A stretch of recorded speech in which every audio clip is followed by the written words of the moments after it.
Banjo-Kazooie, the timeless story of a bear, a bird, a mole, a witch, another bear, whatever Mumbo is. And look, it's tricky to explain if you didn't grow up playing it. But if you are a big old Banjo fan from back in the day, let us entertain you for the next few minutes. Chances are you've already taken a rare look at Dream to see how it all began, and watch the Dreaming of Banjo-Kazooie feature in Rare Replay. How can we possibly have any more left in the tank? Well, luckily for this video we do.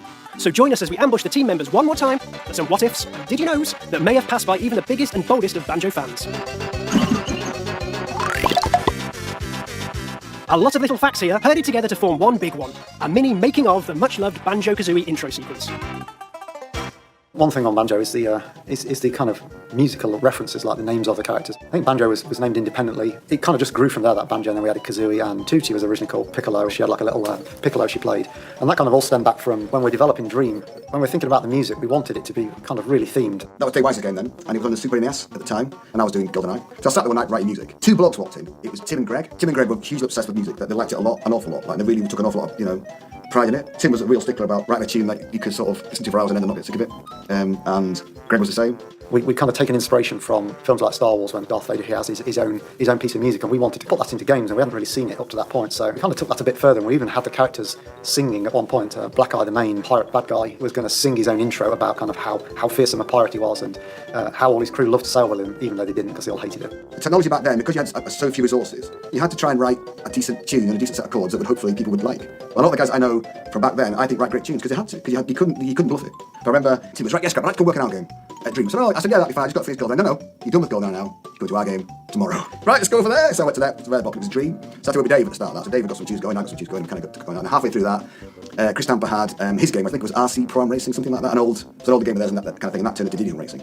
And then Chris said, well, we want Dave on that, so I got to have Dream, which is nearly Banjo to myself. We thought it was funny that the characters could sing, and we kind of carried some of that over to Banjo. Initially they were going to play their instruments and almost sing to introduce themselves, but at some point in time the singing bit kind of got lost, and they just ended up playing instruments as this little band. So far, so musical. Feels like we need some input on the visuals to balance it out. Where's Ed?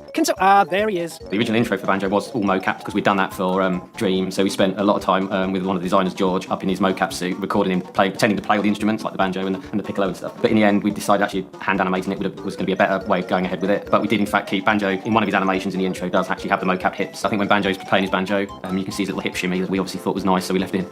There you go. You may not have gotten to hear Banjo sing, but he's still got some moves he didn't need bottles or jam jars to teach him. Sticking with the art department, did you ever wonder if anything from Dream was still fit for use in Banjo-Kazooie so many years later? Seems like some little things did go the distance. As a team, we were always quite keen not to waste things that we'd done, even if the game kind of changed directions. So I remember one thing I can remember doing was that the ghosts, the little floaty ghosts that we had in Mad Monster Mansion that fly around and chase you, they were actually they were the head of one of the trolls from the N64 version of Dream. So I took the head off the troll and sort of added arms and a little bit of a tail and stuff, and he became, the ghost from that level. And we also had the door, I think the door knocker at the top of Grunty's tower was from the kind of gargoyles that I'd done for the temple test level that we used at the start of Banjo. And I think looking back at those, I think they came from one of the trolls that I'd made for the Super NES version of Dream. So there's this kind of strange lineage going back of reused assets.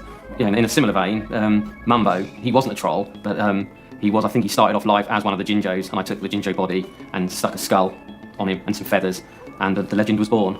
But he's not actually a Jinjo. Well, that's another fan theory shot to bits. Sorry, everyone. At least you got some legacy troll action, so you can't complain. All right, what's next? Another cluster of factoids here, themed around one of the Banjo series' other defining characteristics, the voices. Some mumbo-jumbo to get us started, perhaps.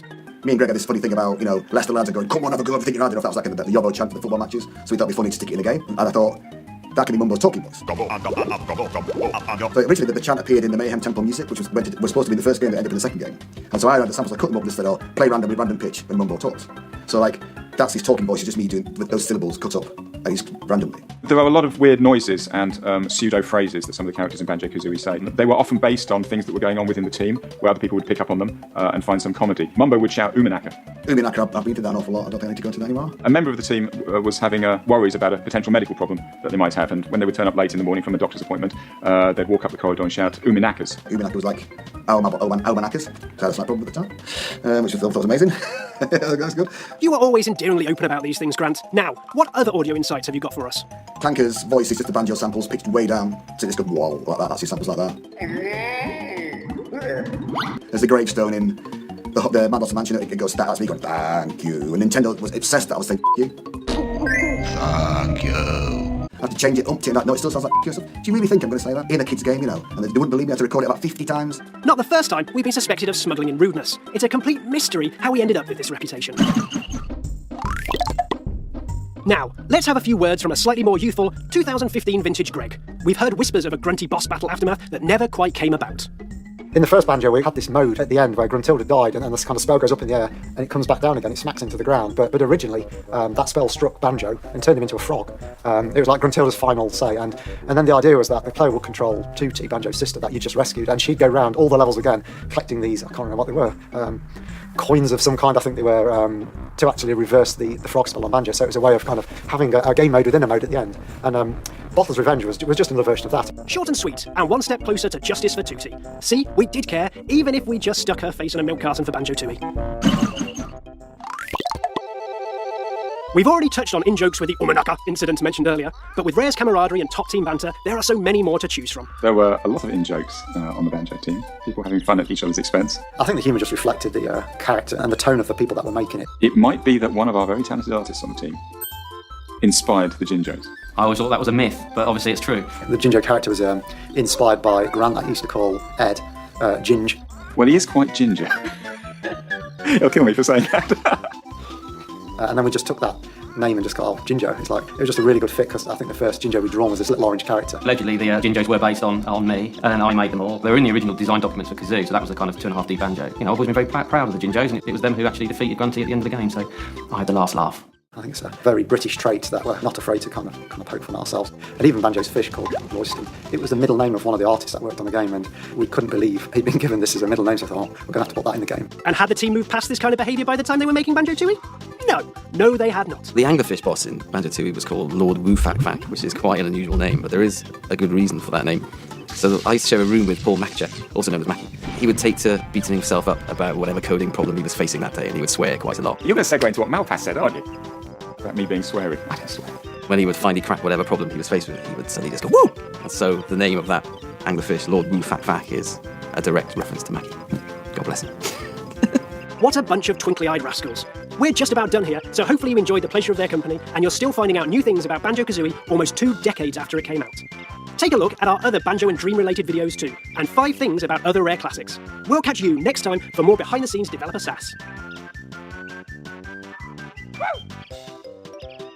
Likes and subscribes are always welcome, and you can step back in time right now with a rare look at Dream, or a little bit more recently, 5 things about Viva Pinata. Plenty more to be heard from the people who made the games in rare replay for Xbox One.